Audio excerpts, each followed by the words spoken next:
구약 시대 이스라엘 백성들이 반드시 지키며 살아가야 했던 규례들 가운데 지금과는 다른 한 가지 특이한 규례가 있었는데요. 그것은 정결법이라고 불리는 규례였습니다.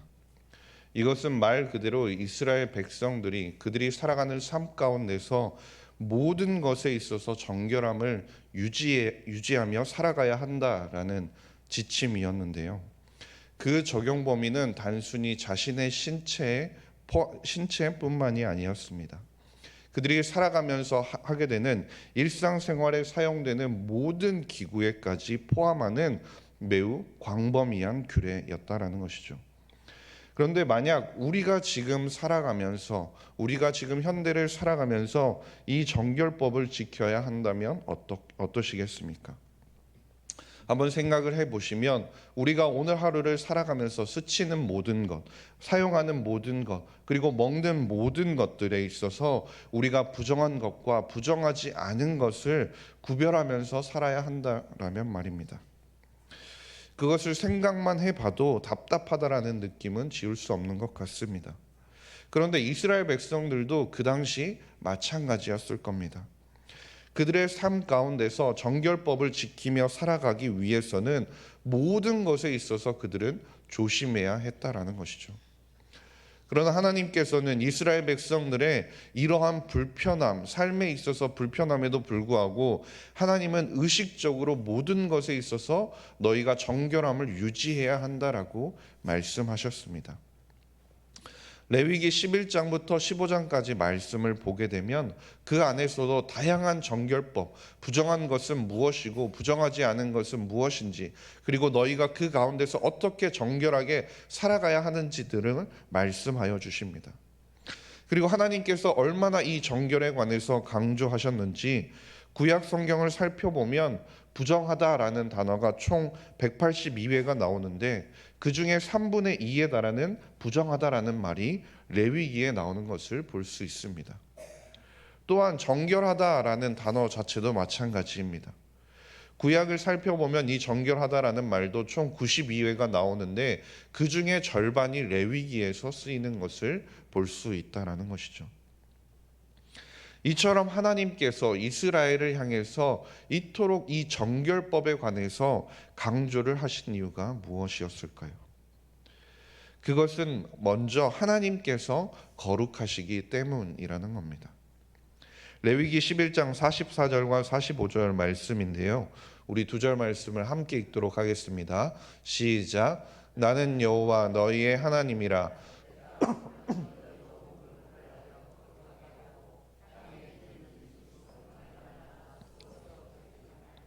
나는 너희의 하나님이 되려고 너희를 애굽 땅에서 인도하여 낸 여호와라.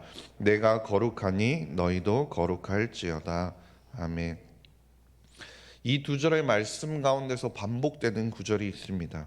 그것이 무엇이냐면 하나님께서 거룩하시니 너희도 거룩하라. 하나님께서 거룩하시니 너희의 몸을 구별하라 라는 말씀입니다. 그럼 이 정결법이라는 것이 무엇이냐면 결국 이스라엘이 하나님 앞에서 그리고 이방 백성들 가운데서 거룩한 민족이자 하나님의 나라의 백성이라는 그 정체성을 유지하는 방법이 바로 이 정결법이었다라는 것입니다. 하나님께서는 거룩하시기 때문에 죄와는 결코 가까이 하실 수 없는 분이십니다.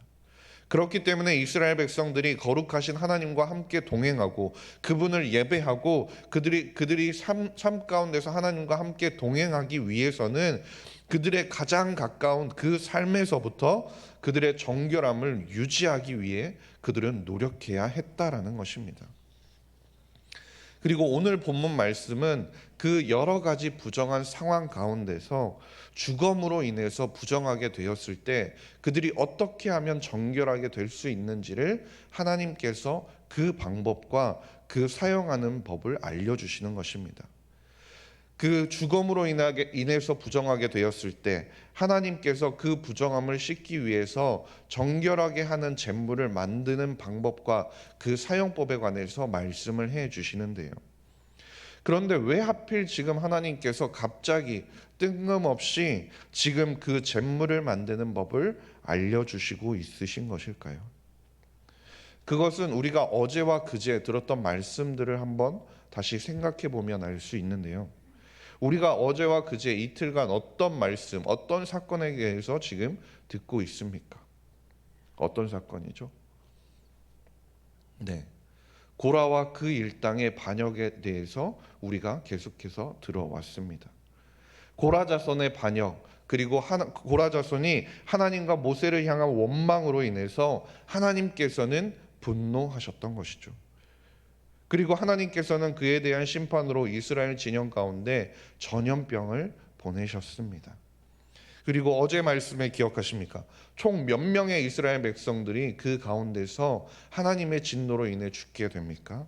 민수기 16장 49절 말씀을 보면 14,700명이 그 일 외에 죽었다라고 말씀하고 있습니다.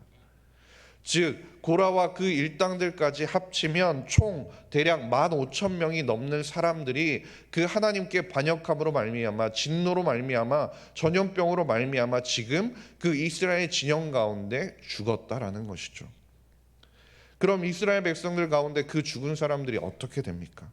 지금 이스라엘 지파 가운데는 수많은 사람들의 그 죽음으로 말미암아서 그 죽음을 슬퍼하는 사람들, 그리고 그 죽음을 옮기는 사람들, 그들을 장례 치르는 사람들, 그들로 인하여서 죽은 자 15,000명보다 훨씬 많은 사람들이 그 죽음으로 인하여서 부정해진 상태였다라는 것입니다. 왜냐하면 율법이 기록한 바대로 보면 죽은 자를 만진 자 역시 부정해지기 때문이라는 것이죠. 마치 전염병이 펴져가듯이 죽음으로 인해서 부정하게 된 사람들이 성막에 접근하거나 진영에 머물기만 해도, 그들과 스치기만 해도, 함께 그들의 그 죽음을 위로하기 위해서 함께 하기만 해도 그 부정이 계속해서 이스라엘 진영 가운데 퍼져가고 있는 상황이라는 것입니다.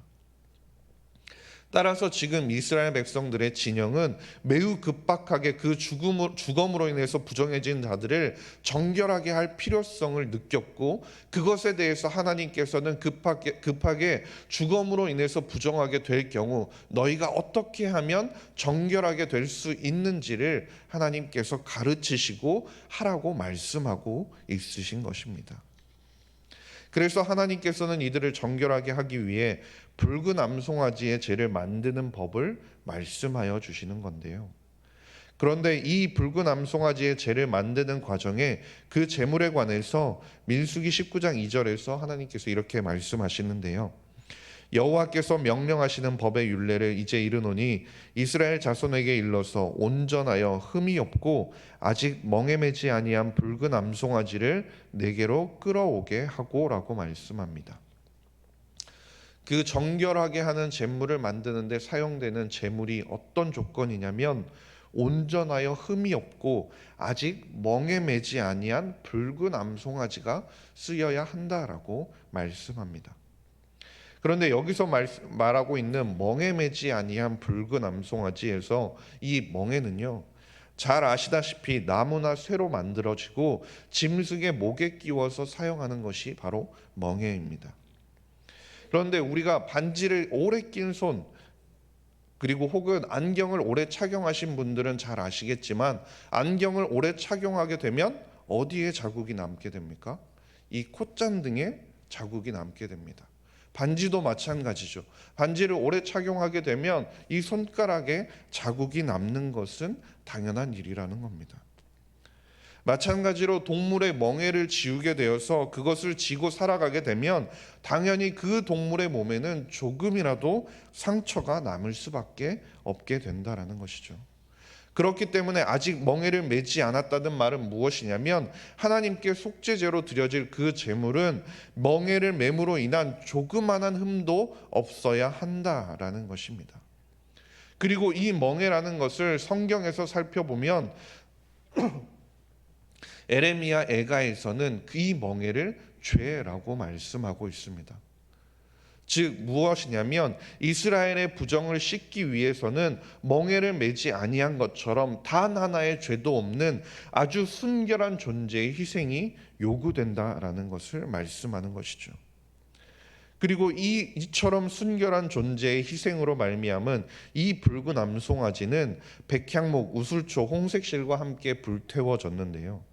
그리고 이 다 타고 남은 죄는 시체를 만져서 부정한 사람들이 이스라엘 백성 가운데 발생할 때마다 그들을 정결하게 하기 위해서 만드는 그 물을 사용하기 위해서 따로 보관이 되었습니다.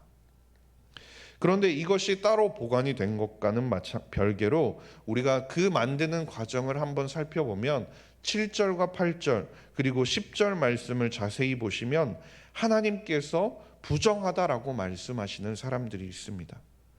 7절을 보면 그 모든 과정을 주도한 제사장을 하나님께서 부정하다 하십니다. 그리고 송아지를 불사른 자도 부정하다 하시고, 또한 그 암송아지의 죄를 거두어 그 바깥으로 옮긴 자마저도 하나님께서는 부정하다 말씀하십니다. 즉 그 주검을 만짐으로 인하여서 부정해진 자를 정결하게 하기 위해 만든 그 죄인데, 그것을 정결하게 하기 위해 만든 제물인데, 역설적이게도 그 과정에 참여한 모든 사람을 하나님께서는 부정하다라고 말씀하신다는 겁니다. 이것을 바꿔 말하면 무엇이 되냐면 이 땅을 살아가고 있는 어느 누구도 자기 자신을 구원할 수 없고 다른 사람의 죄를 대속하여 구원에 이르게 할 수도 없다라는 것입니다. 왜냐하면 로마서 3장 23절에서 뭐라고 말씀합니까? 모든 사람이 죄를 범하였음에 하나님의 영광에 이르지 못하게 되었다라고 말씀합니다. 그러나 우리가 볼 수 있는 것은 무엇입니까? 하나님으로서 인간의 육신을 입고 죄와 허물이 전혀 없으신 누가 우리를 위해 죽어 주셨습니까? 예수 그리스도께서 우리를 위해 죽어 주셨다라는 겁니다. 흠없고 아직 멍에를 매지 아니한 그 붉은 암송아지처럼 본질적으로 죄가 단 하나도 없으시고 결코 죄에 오염되지도 않으시는 순결한 예수 그리스도께서 우리의 모든 죄를 짊어지시고 예루살렘 성 밖으로 끌려나가 십자가에 못 박혀 모든 물과 피를 다 흘려 우리를 위해 죽어주셨다라는 것입니다. 사랑하는 성도님 여러분, 하나님께서 구약 백성들을 향해서 끊임없이 너희는 정결해야 한다, 이런 경우 너희가 부정해지면 이렇게 정결해야 한다, 그러한 이 정결법을 하나님께서 주신 이유가 무엇에 있는 것일까요? 하나님께서는 그 정결법이 사라진 지금 이 땅 가운데 하나님께서 우리를 위해 예수 그리스도를 보내신 이유가 무엇에 있는 것일까요? 우리가 앞서 살펴보았던 레위기 11장 44절 상반절 말씀을 다시 보시면 그 부분에 이렇게 말씀하고 있습니다. 나는 여호와 너희의 하나님이라 라는 말씀입니다. 이 표현을 살펴보면 성경에 50번 정도 나온다라고 하는데요. 그런데 그 중에 35번이 레위기에 쓰여 있음을 알 수 있습니다. 그런데 레위기가 강조하고 있는 것이 무엇이라고 했죠? 하나님 앞에 정결해야 한다라는 그 정결법을 하나님께서는 강조하시면서 또한 어떤 말씀을 강조하시냐면 나는 여호와 너희의 하나님이라는 말씀을 강조하고 계신다라는 것입니다. 이것이 보여주는 것이 무엇이냐면, 이것은 바꿔 말하면 하나님께서 엄청난 결벽증 환자여서 하나님께서 우리를 향해 너희도 정결해야 된다라고 하시는 것이 아니라는 것입니다. 하나님께서는 깔끔하지 않으면 못 견디시는 그 성격이셔서 너희도 반드시 거룩해야 한다라고 그렇게 거룩에 집착하시는 것이 아니라는 뜻이죠. 결국 하나님께서 원하시는 바는, 하나님께서 원하시는 것은 궁극적으로 거룩해야 되고 성결해야 되고 하는 것이 아니라 더 근본적으로 원하시는 것은 우리와의 관계를 갈망하고 계신다라는 사실입니다. 단순히 너희가 거룩해야 되고 성결해야 되고 하는 것이 아니라 그 거룩함과 성결함으로 말미암아 하나님께서는 우리와 함께 하길 원하시며 우리와 동행하길 원하신다라는 것이죠. 누구보다도 오늘 이 자리에서 우리와 함께 살아가길 원하시며 누구보다도 친밀한 교제를 하기 원하신다라는 것입니다. 그것을 위해서 우리와 하나님 사이를 가로막고 있는, 그리고 자꾸만 하나님과 우리 사이를 막으려고 하는 그 죄라는 더러움을 정결케 해야 한다라고 하나님이 끊임없이 말씀하고 있는 것입니다. 그 죄라는 더러움이 정결하게 될 때 우리가 하나님과 동행할 수 있고 하나님과 친밀한 교제를 누릴 수 있고, 하나님께서 그토록 원하시는 나의 하나님으로, 너희의 하나님으로 이 땅을 살아가는 데 있어서 하나님과 함께 동행할 수 있기 때문에 하나님께서는 이스라엘 백성들을 향해서, 그리고 우리를 향해서 이토록 정결해야 함을 강조하고 계시는 것입니다. 간절히 바라기는 오늘 하루의 삶 가운데서, 우리의 삶 가운데서, 우리와 하나님 사이에서 하나님으로부터 멀어지게 하는 것들이 무엇인지를 우리가 분별하고, 우리가 그러한 것들이 있다면 과감하게 제거하며 하나님 앞에 나와 회개할 수 있기를 간절히 소망합니다. 우리 안에 부정한 그 모든 것들, 그것들을 정결케 하여 주시는 예수 그리스도 앞에 모두 다 내려놓고 나올 수 있기를 간절히 소망합니다. 그리하여 주님이 주시는 그 흠없는 어린 양과 같은 정결함으로 말미암아 하나님과 친밀하게 교제하며 오늘 하루도 동행하며 살아가는 모든 성도님들이 될 수 있기를 주님의 이름으로 간절히 소망합니다. 기도하겠습니다. 하나님 아버지, 감사합니다. 오늘도 우리를 예배의 자리로 불러주시니 감사드립니다. 불완전하고 연약한 투성인 우리를 위해 예수 그리스도를 보내주심에 하나님 감사드립니다. 살아가는 동안 죄에 넘어지려고 할 때 베드로와 같이 우리를 정결케 하시는 주님 앞에 즉각 회개하며 그 정결함을 유지하며 나아가는 성도님들이 되게 하여 주시옵소서. 오늘 하루의 인생 가운데도 주님의 손을 온전히 의지하오니 우리의 삶을 복된 길로 인도하여 주시옵소서. 감사드리며 모든 말씀 우리 구주 예수 그리스도의 이름으로 기도드렸습니다. 아멘.